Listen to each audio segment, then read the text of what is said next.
Merhaba arkadaşlar, Selvi'nin mutfağına hoş geldiniz. Bugün sizlere tam buğday unuyla sağlıklı ekmek yapıyorum. Tam buğday unu olduğu için 20 gram kuru maya kullanıyorum. 1 yemek kaşığı toz şeker, 1 yemek kaşığı da tuzum var.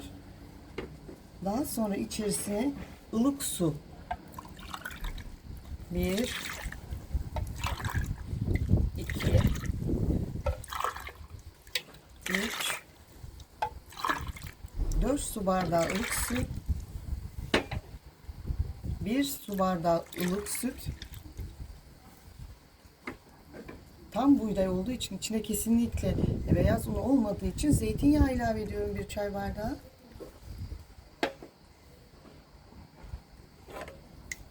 Hepsini birlikte karıştırıyorum ve kapağını kapatıp 1-5 dakika bekliyorum. Mayaların sıvıları iyice geçmesi için. 1. Lütfen açıklamalar bölümünü okuyunuz. Tam su ve un miktarını orada da detaylı şekilde yazıyorum. 3, 4. Öncelikle 4 bardağımı eliyorum. Bakın size ne kadar kepekli olduğunu göstereceğim. Kusura bakmayın, ben balkonda çekiyorum bugün. Farklı sesler çıkabilir. Komşulardan ses geliyor.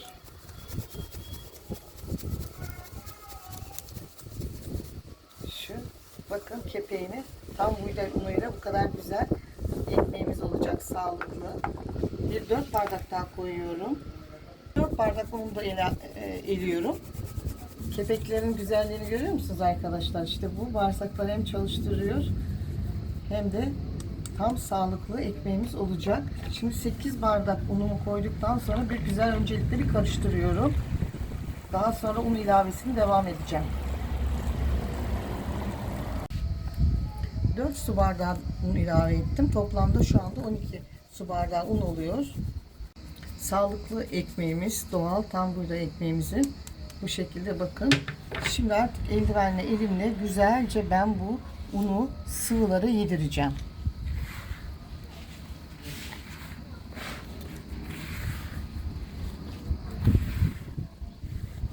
Bakın arkadaşlar, kıvam bu.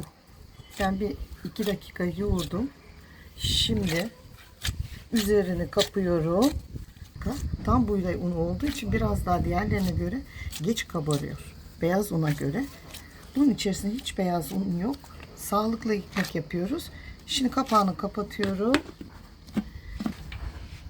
1 saat 15 dakika bu şekilde bekliyor.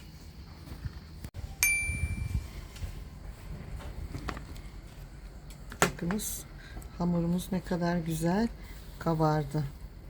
Bakın arkadaşlar, hamurumuz o kadar güzel kabardı ki, ekmek hamuru. Ben biraz elimi yağladım.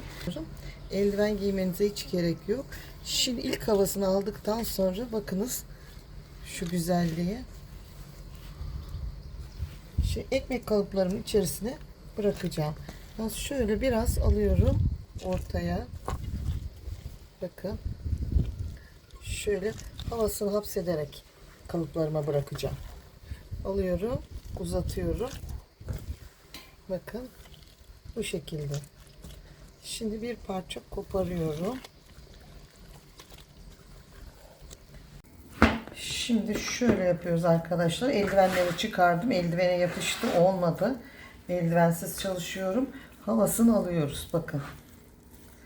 Tekrar şöyle görüyor musunuz? İçeri yaptıktan sonra ekmek kalıbımı alıyorum.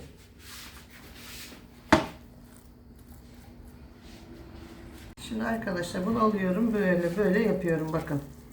Tekrar rulo yaptım. Ve içerisine yerleştiriyorum. Şimdi şu şekilde elimi hafif yağladım arkadaşlar. Kesinlikle bu aşamada un kullanmıyoruz. Ve güzelce şöyle yerleştiriyorum. Ve üzerine çok hafif yağ döküyorum. Bir diğerini de bu şekilde. Şimdi havasını aldığım için arkadaşlar, bu şimdi 20-25 dakika ben tekrar tepsi mayası yapacağım. Bakın. Kalıba güzelce yerleştirdim. Şimdi şöyle susamım var. Çörek otu da koyabilirsiniz.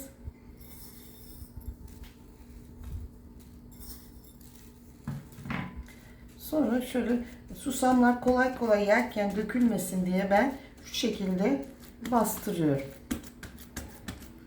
Şimdi üzerine yine sofra örtümle örterek tepsi mayası olmasını bekliyorum.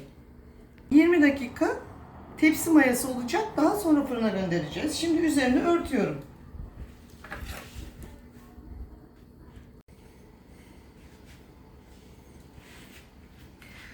Bakar mısınız arkadaşlar? Yanlarını böyle şey koydum, yükseltti ki sofra bezesi yapışmasın diye. Şöyle ışığı kesmeyeyim. Bakın şu ortadan küçük bir çizgi çizeceğim. Şimdi 180 derece fansız fırında pişmeye gidiyor. Bir kap su koydum fırınımın zeminine. Şimdi pişiyor. Evet arkadaşlar, ekmeğim pişti. Şimdi fırından çıkarıyorum, sunum yapacağım. Abone olmayı unutmayın. Şimdi ekmeklerimi fırından çıkarıyorum. Soğumalarını bekliyorum. Sunum yapacağım. Tam buğday unu ile hazırlamış olduğum ekmeklerim fırından çıktı. Hem ekonomik hem de evde yaptığınız için tam tahıllı, sağlıklı ekmeğimi sizlere öneriyorum. Videomu izlediğiniz için çok teşekkür ederim. Eğer hala abone değilseniz lütfen Servi'nin mutfağına abone olmayı, beğenmeyi, yorum yazmayı, bundan sonraki tariflerimden haberdar olmak için lütfen zil tuşuna basınız.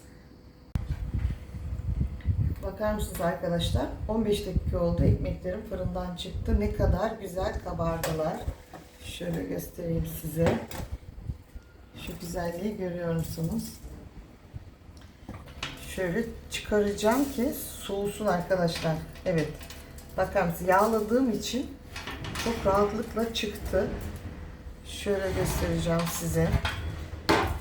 Şimdi şuna bakar mısınız arkadaşlar? Biraz ılımasını bekledim. Kaba dokunamıyordum. Bakın hemen ekmeğim terledi.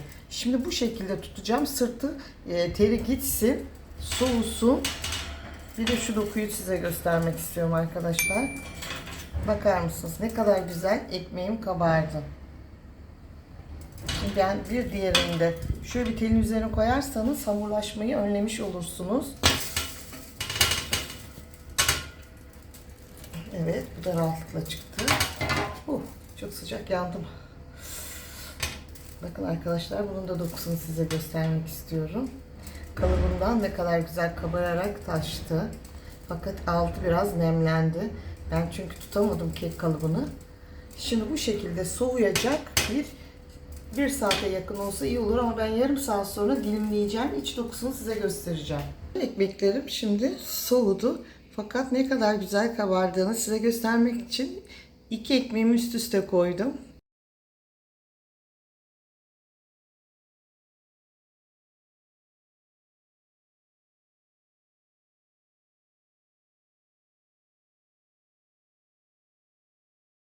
Evet arkadaşlar, ekmeğimiz soğudu. Bakın ne kadar güzel oldu. Tam buğday olmasına rağmen hiç sert olmadı.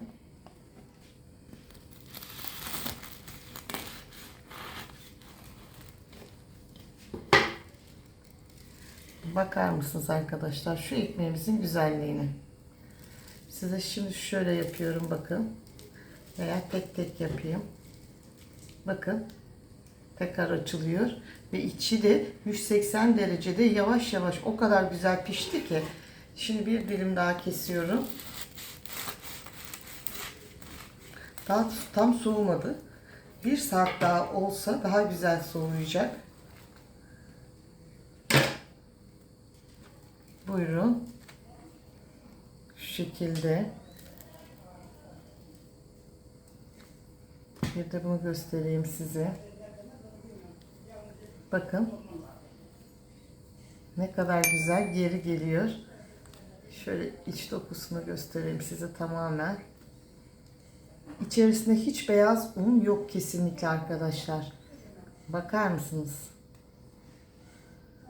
Şöyle parçalayayım. Tamamını görün. Bakın hiç hamur olmadı. Tam buğday unuyla sağlıklı tarifimi lütfen deneyin. Lütfen Servine Mutfağı'na abone olmayı, beğenmeyi, yorum yazmayı. Bundan sonraki tariflerimden haberdar olmak için lütfen zil tuşuna basınız. Hoşça kalın, sağlıkla kalın, mutlu kalın. Güzel ekmeğimin şimdi tadını sizlerle paylaşıyorum arkadaşlar. Arkadaşlar süper bir lezzet. Tam buğday olduğu için beyaz ekmeğe göre üstün lezzetli oluyor. Deneyecek olan herkese afiyet olsun.